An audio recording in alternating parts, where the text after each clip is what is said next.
اللہ کی قدر کا حق کی ادا نہیں کیا۔ اگر لوگوں کو پتہ چل جاتا اس کی شانوں کا، اس کی عظمت اور اس کی رفت کو جانتے تو کبھی بھی نافرمانی نہ کرتے، اس کے حکموں کو نہ ٹالتے۔ اللہ کے حکموں کو ٹالنے کا سبب کیا ہے؟ صبح جاگ نہ آنے کا سبب کیا ہے؟ اللہ کے حکموں کو توڑنے کا سبب کیا ہے؟ اس کے قانون کو، اس کے نظام کو نہ ماننے کا سبب کیا ہے؟ اس پر عمل نہ کرنے کا سبب کیا ہے؟ لوگوں نے اللہ کی قدر کو ہی نہیں جانا۔ اللہ کی قدر و اہمیت کو جانتے تو کبھی ایسا نہ ہوتا۔ یہ سب اس لیے ہو رہا ہے کہ وما قدر اللہ حق قدرہ، لوگوں نے اللہ کی قدر کا جو حق تھا اس کو ادا ہی نہیں کیا۔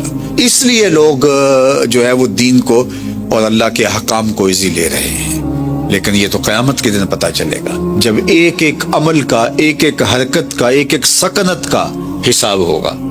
حرکت کا تو حساب ہوگا ہی ہوگا، سکنت کا بھی حساب ہوگا، یعنی جو ہم نے کیا اس کا بھی حساب ہوگا اور جو کرنا چاہیے تھا نہ کیا اس کا بھی حساب ہوگا۔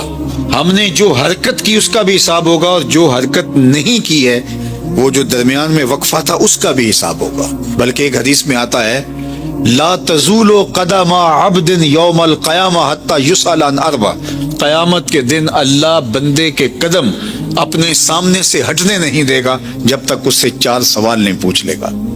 اسے 4 سوالوں کا جواب دینا پڑے گا۔ عن عمرہ فیما افناہ وعن شبابہ فیما ابلاہ، اس کی عمر کے بارے میں پوچھے گا کہاں گزارے کیا ہے زندگی۔ اللہ اکبر۔ وہ تو ایک شاعر نے کہا تھا قبر کے منظر کو کہ کونڈ چک کے پوچھنا پھر سائیاں راتاں پچھلیاں کتھے گزاریاں تھی۔ وہ تو پوچھے گا اللہ، ایک ایک لمحہ پوچھے گا۔ ان عمرہ فیما افناہ، عمر کہاں گزاری، کہاں برباد کی عمر۔ اچھا عمر میں بچپن بھی ہے، جوانی بھی ہے، بڑھاپا بھی ہے، لیکن الگ سوال ہوگا۔ دوسرا سوال ان شبابہ فیما ابلاہ، اچھا جوانی کہاں گزاری۔ عمر کے اندر جوانی آتی ہے لیکن جوانی کا ایک الگ سے سوال ہوگا، اس لیے کہ زندگی کا نقطہ کمال جوانی ہوتی ہے۔ آوارگی میں تو نہیں گزاری، مجنوں تو نہیں بن کے گزاری، چوکوں اور چراہوں کے اندر نظر کی بدکاریاں تو نہیں کی، تم نے اپنی خواہشات کی غلامی تو نہیں کی۔ تیری جوانی کی ضرورت تو محمد عربی کے دین کو تھی، تو نے جوانی کہاں کاٹ دی، کہاں گزار دی۔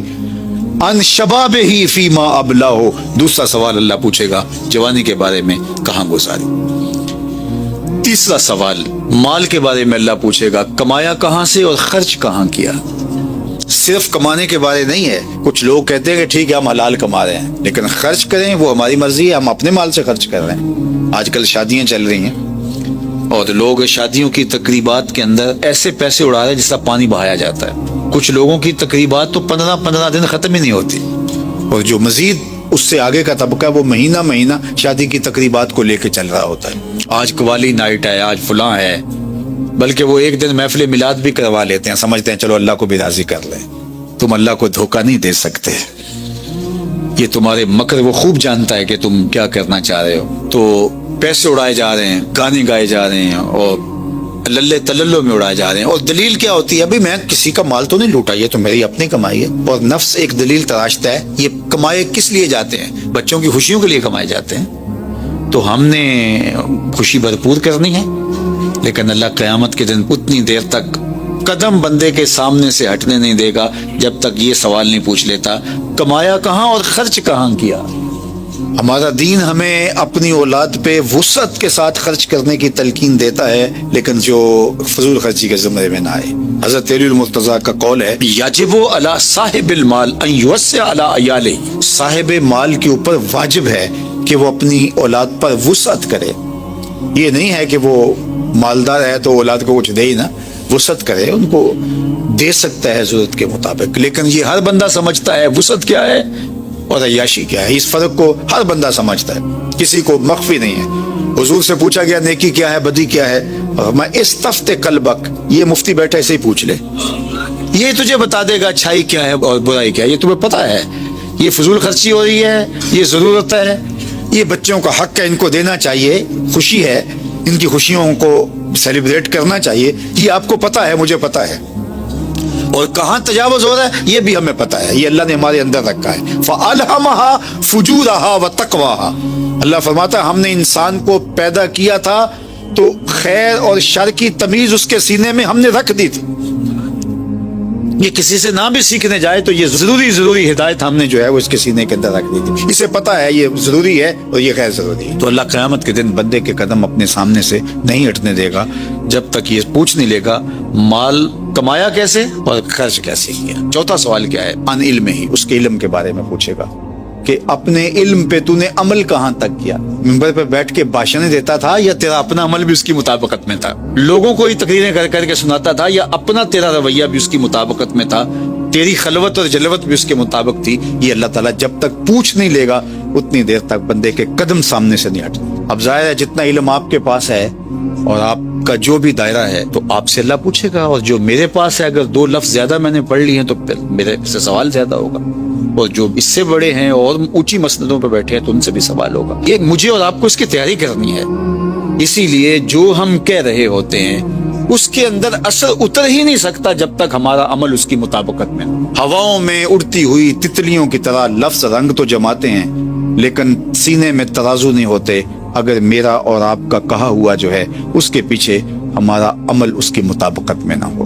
تو یہ اللہ نے پوچھنا ہے. اللہ ہمیں اس کی تیاری کی توفیق عطا فرمائے. اے محبوب ارشاد فرما دیجئے، اے لوگو اگر تم اللہ سے محبت کرتے ہو، اللہ سے پیار کرتے ہو تو پھر میری اتباع کیجئے. پھر کیا ہوگا؟ یحببکم اللہ. تم محبت کرنے نکلے تھے لیکن تم خود محبوب بن جاؤ گے. اللہ تمہیں اپنا محبوب بنا لے گا. جب تم اس کی محبتوں کے مستحق بن جاؤ گے تو پھر تمہارے اوپر کرم نوازیوں کی بارشیں اتریں گی اور تمہیں خیر کی توفیقات سے نواز دیا جائے گا. تم راہ حق پہ چلو گے تو تمہارے لیے آسانیاں پیدا کر دی جائیں گی، ورنہ یہ راستہ بہت کٹھن ہے. دنیا کی کسی چیز سے، کسی وجود سے، کسی ذات سے محبت کا ربط و رشتہ قائم ہو جائے تو اس کے امتحان بڑے کٹھن ہوتے ہیں اور منزل تک پہنچنے کے لیے رسوائیاں بھی گوارا کرنا پڑتی ہیں، کٹھن مقامات بھی گزرنے ہوتے ہیں، حالات کا جبر اور تلخیاں سہنا پڑتی ہیں، اور 1000 کاوشوں کے بعد ایک معمولی سی منزل نصیب ہوتی ہے. تو اللہ کا پیار کوئی اتنا سستا تو نہیں کہ وہ بغیر مشقتوں کے نصیب ہو جائے. اس کے لیے کوئی رت جگہ نہ کاٹنا پڑے، کوئی مشقت نہ سہنی پڑے، کوئی ملامت گوارا نہ کرنی پڑے، کوئی دکھ نہ جھیلنا پڑے، حالات کے جبر کا مقابلہ نہ کرنا پڑے. یہ کیسے ہو سکتا ہے؟ جب آپ ایک متعین مختصر منزل تک پہنچنے کے لیے 1000 جتن کرتے ہیں اور بہت کچھ کھو دینے کے بعد کسی کو پاتے ہیں تو پھر اس ذات کو پانے کے لیے جو صرف کسی ایک فرد کا مقصود نہیں ہے، جو نبیوں کا بھی مقصود ہے، تو کیا اس تک پہنچنا پھر کوئی آسان کام ہوگا؟ بڑا کٹھن مرحلہ ہے. یہاں کھال بھی ادڑتی ہے، یہاں سولیوں پہ بھی جھولنا پڑتا ہے، یہاں فصیلے دار پہ سروں کا چراغاں بھی کرنا پڑتا ہے، یہاں بدن کی بوٹیاں لوہے کی کنگھیوں سے چھیدی جاتی ہیں، اونٹوں کے پاؤں سے باندھ کر کے الٹے سمت اونٹوں کو دھڑا کر کے بدن چیرے جاتے ہیں، یہاں زنجیروں سے کسا جاتا ہے حتیٰ کہ زنجیریں ہڈیوں تک جا پہنچتی ہیں، یہاں چکیاں بھی پسوائی جاتی ہیں اور پتھروں کے نیچے بھی رکھا جاتا ہے. ظلم اور جبر کا کون سا طریقہ نہیں جو اللہ کے عاشقوں پر آزمایا نہ گیا؟ کون سا جبر نہیں جو اہل اللہ کو راہ حق میں سہنا نہ پڑا؟ سر پہ آرا رکھ کے پاؤں تک نبی چیر دیے گئے۔ حضرت زکریا کی کہانی پڑھ لیجئے۔ یہاں زندانوں کو انسانوں کے وجود نے روشن کیا اور زندگیوں کے طویل لمحے تنہائیوں کی قید میں گزارنے پڑے، اپنوں سے جدا ہونا پڑا، کنان کے تاریک کنووں کو آباد کرنا پڑا، مالک ابن زغر کی قید کی مشقتیں سہنی پڑی۔ وہ وقت بھی آیا کہ ایک اٹی مول پڑا اور وہ بھی خریدنے کے لیے آمادہ ہوئے۔ زمانہ دیکھتا ہے کہ اس راستے کے اندر کتنی مشکلات ہیں، کتنے دکھ ہیں اور کتنی اذیتیں ہیں۔ اس کا پانا، اس کا قرب کوئی معمولی تماشا نہیں ہے کہ چٹکی بجاتے ہوئے قرب الہی نصیب ہو جائے۔ یہ ایک بہت بڑی دولت ہے اور اس کو حاصل کرنے کے لیے لوگوں نے زندگیاں وار دی، راہوں کی مٹی بن گئے اور حالات کے تھپیڑے سہتے سہتے منزل تک پہنچنے سے قبل ہی وہ اپنی جان آفرین کے سپرد کر گئے۔ لیکن یہ احسان ہوا اس امت پر کہ شارٹ کٹ راستہ دے دیا گیا، مختصر راہ دے دی گئی۔ کہا کہ تم بھی اس کی تلاش میں نکلے ہو جس کی تلاش میں نکلنے والے قافلوں نے جنگل کی خاک چھانی تھی، صحراؤں میں ریت کا رزق بنے تھے، تم بھی اس کی تلاش میں نکلے ہو۔ تم جلا دیے جاؤ گے، تم مٹا دیے جاؤ گے، لیکن آؤ تمہیں ایک شجر سایہ دار بتائیں، تمہیں ایک ٹھنڈی چھاؤں بتائیں جس کے سائے میں بیٹھ کے انتظار کرو گے تو منزل تمہیں خود نصیب ہوگی۔ اور وہ کیا ہے؟ قل ان کنتم تحبون اللہ فاتبعونی، آؤ میرے محبوب کی چوکھٹ تک آؤ، جسے تم تلاش کرنے نکلے ہو وہ تمہیں خود آ کے ملے گا۔ اللہ اکبر۔ حضرت داتا گنج بخش علی حجویری نے کشف المحجوب میں تصوف کی کچھ اصطلاحات کا ذکر کیا ہے۔ ان میں سے ایک اصطلاح کا نام ہے جمع اور دوسری اصطلاح کا نام ہے فرق۔ جمع کیا ہے اور فرق کیا ہے؟ جب انسان اللہ کے قرب کی تلاش میں نکلتا ہے اور تجرد کی زندگی گزارتا ہے، اپنی خواہشات نفسانیہ کے گلے پہ چھری پھیر دیتا ہے، خواہشات کو قربان کر دیتا ہے، تنہائیاں کاٹتا ہے، اپنے آپ کو اس چکی میں ڈال کر کے ہر تکلیف اور کلفت اور اذیت اور دکھ سہنے کے لیے آمادہ ہوتا ہے، تو بندے کا یہ سفر جو طلب الہی میں ہے، حق کی تلاش میں ہے، اس کو اصطلاح تصوف کے اندر فرق کہتے ہیں۔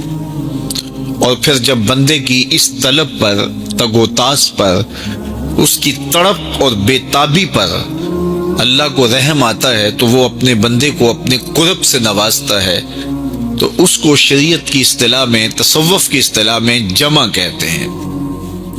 تو حضرت داتا گنج بخش علی حجویری فرماتے ہیں فرق کے راستے پہ کوئی صدیوں گامزن رہے، اللہ کا قرب نہیں مل سکتا، اس لیے کہ اس کے قرب کی کوئی انتہا ہی نہیں ہے، لامتناہی سلسلے ہیں۔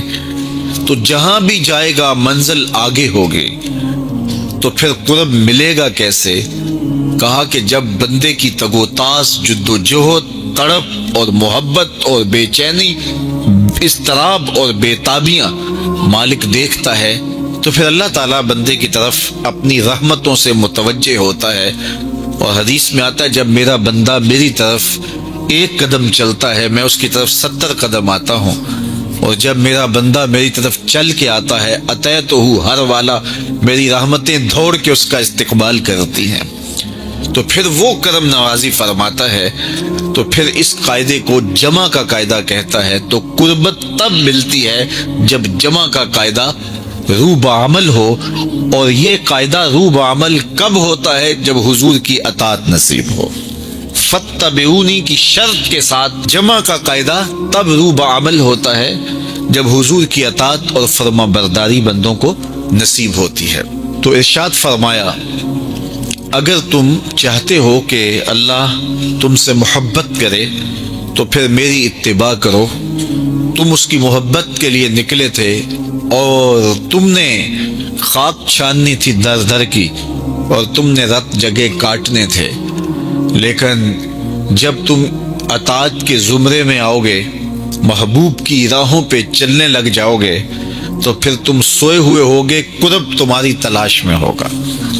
یحببکم اللہ، وہ رب ہو کہ تم سے پیار کرے گا، وہ رب ہو کہ تمہیں محبوب بنا لے گا. تو حضور کی محبت خدا کی محبوبیت کا ذریعہ ہے، اس لیے ہمیں حضور کا پیار اپنی روحوں میں موجزن کرنا ہے، حضور کی محبت اپنی روحوں میں اتارنی ہے، اور محبت اپنے تمام تر تقاضوں کے ساتھ جب روح پذیر ہوگی تو پھر ہمارا انداز زندگی بھی سنور جائے گا، ہماری آخرت بھی سنور جائے گی.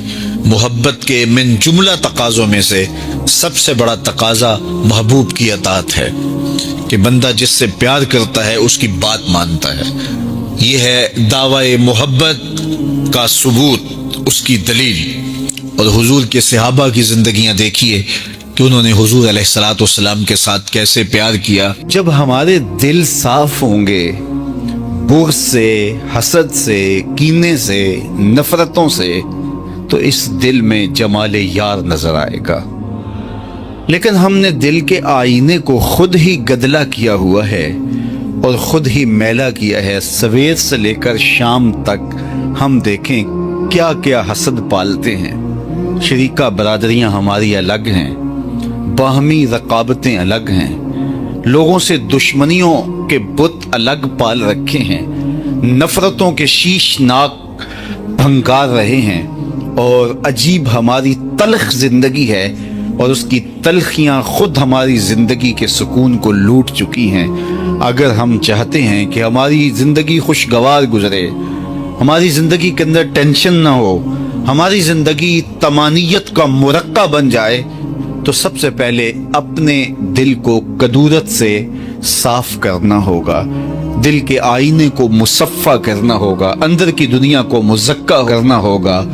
کوئی جھاڑو لے کے دل نگر میں بھی آؤ، گھر تو سوار کے رکھتے ہو، لیکن ذرا دل کی گلیوں میں بھی کوئی جھاڑو لگاؤ. گھروں میں تو چراغاں کرتے ہو، کوئی پیار کا دیا یہاں بھی روشن کرو. نفرتوں کے بت توڑو، ایک دوسرے کے قریب ہو جاؤ، اور جب مومن کے لیے، اہل ایمان کے لیے تمہارے دل نرم ہو جائیں گے تو دیکھنا کہ تمہارا رب تم پر کتنی رحمتیں نازل فرماتا ہے.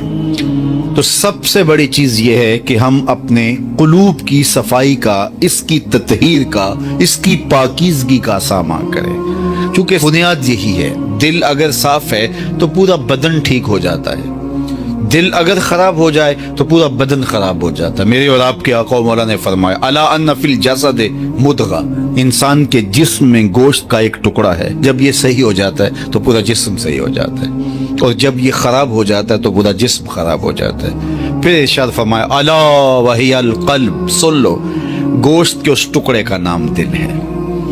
دل کی اصلاح پورے بدن کی اصلاح ہے. دل کی اصلاح سے فرد کی اصلاح ہوتی ہے، فرد کی اصلاح سے معاشرہ اصلاح پذیر ہوتا ہے، اور معاشرے کی اصلاح سے ایک خوبصورت زندگی کا تصور ابھرتا ہے جو ہمارا مقصود ہے.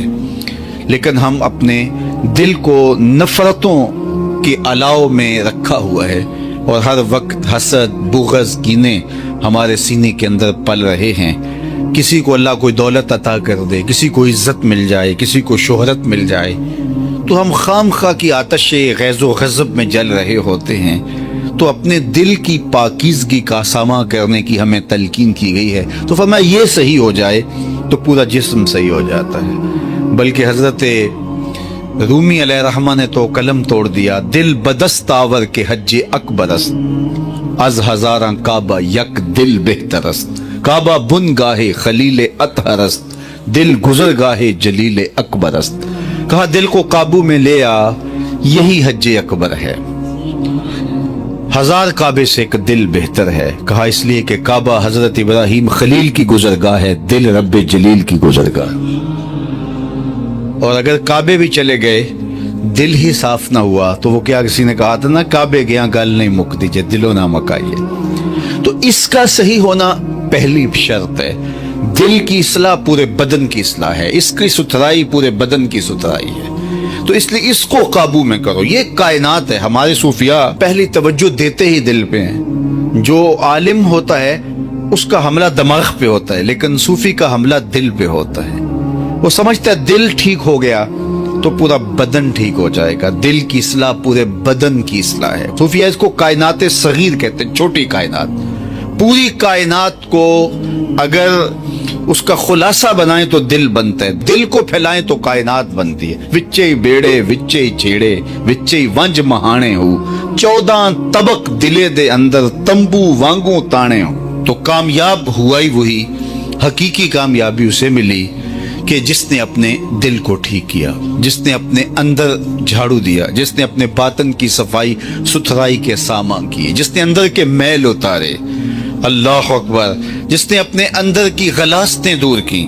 اندر جب صاف ہو گیا تو پھر سمجھ لو کہ کائنات سنور گئی.